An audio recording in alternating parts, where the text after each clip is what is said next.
اس لیے اپنی آواز کو پست کرنے کے لیے یا تو منہ پر کپڑا رکھ لے یا منہ پر ہاتھ رکھ لے یا کوئی ایسی کوشش کرے کہ جس سے یہ سخت آواز بند ہو جائے، کیونکہ عام طور پر ہوتا یہ ہے کہ جب آدمی چھینکتا ہے تو ناک یا منہ سے کوئی کچڑا بھی نکلتا ہے، کوئی غلاظت اور بلغم وغیرہ بھی ساتھ میں نکلتا ہے۔ تو اگر آدمی ہاتھ سے منہ بند کر لے گا یا کپڑے سے منہ بند کر لے گا تو یہ اڑ کر کے کسی اور جگہ یا کسی اور شخص پر نہیں پڑے گا۔ تو اسی لیے اس سلسلے میں یہ ادب آیا ہے، اور ابو ہریرہ رضی اللہ عنہ کی حدیث ہے صحیح مسلم میں، ان النبی صلی اللہ علیہ وسلم کان اذا عطس غطى وجهه بيده او بثوبه وغض بها صوته، کہ اللہ کے نبی صلی اللہ علیہ وسلم جب چھینکتے تھے تو اپنے ہاتھ سے یا اپنے کپڑوں سے اپنا منہ چھپا لیتے تھے اور اس طرح سے اپنی آواز کو پست کر لیا کرتے تھے۔ اسی طرح سے ایک بات یاد رہے کہ اگر کوئی آدمی بار بار چھینک رہا ہے، 2 بار 3 بار یا اس سے زیادہ چھینک رہا ہے، تو گویا اس کو زکام ہو گیا ہے اور بار بار اس کا جواب دینا ضروری نہیں ہے، جیسا کہ سلمہ ابن اکوع رضی اللہ عنہ کی حدیث ہے صحیح مسلم میں کہ ایک شخص چھینکا اور اس نے الحمدللہ کہا، اللہ کے نبی نے یرحمک اللہ جواب دیا، پھر اس کے بعد اس نے چھینکا تو آپ نے فرمایا کہ اس کو تو زکام ہو گیا ہے۔ اور بعض روایات میں ہے کہ 3 مرتبہ جو ہے، دوسری بار کے بجائے 3 مرتبہ اگر کوئی چھینکے تو پھر اس کو زکام ہے۔ وہ چھینک جو ہے چستی کی وجہ سے اور جو ہے آرام کی وجہ سے وہ چھینک نہیں آ رہا ہے، بلکہ زکام کی وجہ سے آ رہا ہے، اور اگر کسی کو زکام ہے تو بار بار لوگوں کو جواب دینا ضروری نہیں ہے۔ اسی طرح سے اگر کوئی غیر مسلم ہو، یہودی ہے، عیسائی ہے، اہل کتاب میں سے ہے، کافر ہے، اور وہ چھینکتا ہے اور الحمدللہ کہتا ہے، تو ایسی صورت میں اسے یرحمک اللہ کہنے کے بجائے یہدیکم اللہ ویصلح بالکم کہیں گے، اللہ تمہیں ہدایت دے اور تمہاری حالت درست فرمائے، اسے بھی دعا دیں گے لیکن ہدایت کی دعا دیں گے۔ اور اس سلسلے میں سنن نبی داؤد کی حدیث ہے جسے علامہ البانی نے صحیح قرار دیا ہے، ابو موسیٰ رضی اللہ عنہ کہتے ہیں کہ یہودی جناب محمد رسول اللہ صلی اللہ علیہ وسلم کی مجلس میں آتے تھے اور بتکلف چھینکتے تھے تاکہ نبی صلی اللہ علیہ وسلم ان پر رحمت کی دعا کریں، وہ چھینکتے تھے اور الحمدللہ کہتے تھے، تو اللہ کے نبی کریم صلی اللہ علیہ وسلم ان کو رحمت کی دعا نہیں دیتے تھے اور کہتے تھے یہدیکم اللہ ویصلح بالکم، اللہ تمہیں ہدایت دے اور تمہاری حالت کو درست فرما دے۔ جب تم مسلمان ہو جاؤ گے اور آخری نبی جناب محمد رسول اللہ صلی اللہ علیہ وسلم کی نبوت اور رسالت پہ ایمان لے آؤ گے تو تم آپ کی رحمت کی دعا کے بھی مستحق ہو جاؤ گے، اور جب تک تم اپنی معرفت کے باوجود اپنی شرارت کی وجہ سے تم آپ پر ایمان نہیں لاتے تو تم نبی کریم صلی اللہ علیہ وسلم کی رحمت کے دعا کے بھی مستحق نہیں ہو۔ اسی طرح سے اگر کوئی حالت صلاۃ میں ہے، نماز پڑھ رہا ہے، صلاۃ کی حالت میں کوئی شخص اگر چھینکتا ہے تو الحمدللہ کہہ سکتا ہے، کیونکہ یہ ذکر ہے اور صلاۃ میں ذکر کرنا جائز ہے۔ البتہ اگر کوئی شخص اس کو سن رہا ہے تو وہ جواب نہیں دے سکتا ہے، اور چنانچہ اس سلسلے میں جو ہے اہل علم کے اقوال موجود ہیں اور دلائل موجود ہیں۔ میرے بھائیو، دوسرا مسئلہ اس میں ہے کہ اگر جماعی آئے تو کیا اس کے آداب ہیں۔ آپ یہ سن چکے ہیں، ابتدا میں میں نے حدیث پڑھی تھی کہ جماعی شیطان کی طرف سے ہے، تو عام طور پر جماعی کیوں آتی ہے؟ جب بدن بوجھل ہوتا ہے، سستی آتی ہے، آدمی جو ہے کام سے یا توجہ سے اور ترکیز سے بھاگنا چاہتا ہے، دماغ پہ ایک طرح کا بوجھ رہتا ہے، یا خواہشات کی طرف اور آرام اور راحت کی طرف آدمی جانا چاہتا ہے، تو یہ سب کی وجہ سے، بہت زیادہ کھانے پینے کی وجہ سے، سستی کی وجہ سے ایسا ہوتا ہے، اس لیے یہ اللہ کے ہاں ناگوار ہے، ناپسند ہے۔ ایسی صورت میں ہمیں یہ کرنا چاہیے کہ اس کو پوری طرح سے کوشش کرنا چاہیے روکنے کی، بند کرنے کی۔ جب کوئی شخص جو ہے جماعی لیتا ہے اور منہ کھول کے ہا ہا کرتا ہے تو ایسی صورت میں شیطان ہنستا ہے، جیسا کہ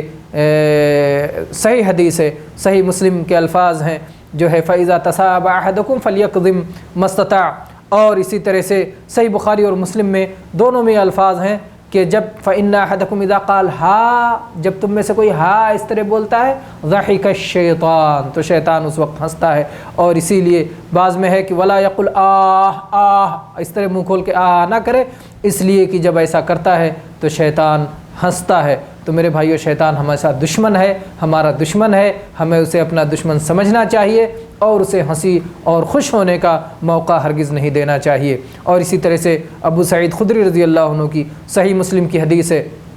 اور مسند احمد میں بھی یہ حدیث آئی ہے کہ اذا تثاءب احدکم فلیمسک بیدہ علی فیہ فإن الشیطان یدخل، کہ جب تم میں سے کوئی شخص جمع ہی لے تو ایسی صورت میں اپنے منہ پر ہاتھ رکھ لے، کیونکہ شیطان اندر گھسنے کی کوشش کرتا ہے، داخل ہونے کی کوشش کرتا ہے۔ تو شیطان اس طرح سے اندر منہ میں جانا چاہتا ہے اور شیطان سے ہمیں دشمنی رکھنا چاہیے اور اس کو اندر جانے کا موقع نہیں دینا چاہیے۔ بہت سارے لوگ اس موقع پر پڑھتے ہیں اعوذ باللہ من الشیطان الرجیم۔ میرے بھائیو ایسا نہیں کرنا چاہیے۔ بعض لوگ اپنی جہالت اور نادانی کی وجہ سے کہیں گے کہ اعوذ باللہ من الشیطان الرجیم تو اللہ کا ذکر ہے اور شیطان کو بھگانے کے لیے ہے۔ میرے بھائیو، اللہ کے نبی صلی اللہ علیہ وسلم نے جس بات کی تعلیم نہیں دی، حالانکہ اس کا تعلیم دینا ممکن تھا اور وہ چیز آپ کے زمانے میں ہوا، آپ کے صحابہ کو جماعی آئی اور آتی تھی، اور آپ نے ان کو یہ نہیں سکھایا کہ جب جماعی آئے تو اعوذ باللہ من الشیطان الرجیم پڑھو، تو گویا ہم نے ایک نئی بدعت ایجاد کی۔ اور اللہ کے نبی صلی اللہ علیہ وسلم فرمایا ہے من احدث فی امرنا ھذا ما لیس منہ فہو رد، جو شخص ہمارے دین میں کوئی ایسی چیز ایجاد کرے جو اس دین کا حصہ نہیں ہے تو اسے رد کر دیا جائے گا۔ تو میرے بھائیو یہ بدعت ہوگی اور پھر یہ نبی صلی اللہ علیہ وسلم کی سنت کی مخالفت ہوگی۔ آپ کی سنت جو آپ نے کیا وہ کرنا سنت، جو نہ کیا وہ نہ کرنا سنت۔ تو آپ صلی اللہ علیہ وسلم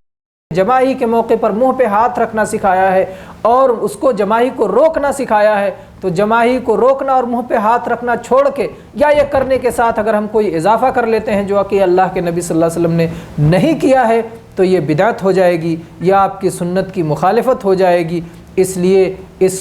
بدعت اور ترک سنت کی وجہ سے ہم گنہگار ہوں گے۔ اللہ تبارک و تعالیٰ سے دعا ہے کہ اللہ تبارک و تعالیٰ ہم سب کو اپنی زندگی کے تمام حالات و معاملات میں نبی کریم صلی اللہ علیہ وسلم کی سنتوں کو اپنانے اور آپ کی بدعتوں سے مجتنب رہنے، باز رہنے اور گریزاں رہنے کی توفیق عطا فرمائے۔ آمین۔ وآخر دعوانا ان الحمد للہ رب العالمین وصلی اللہ علی نبینا وسلم۔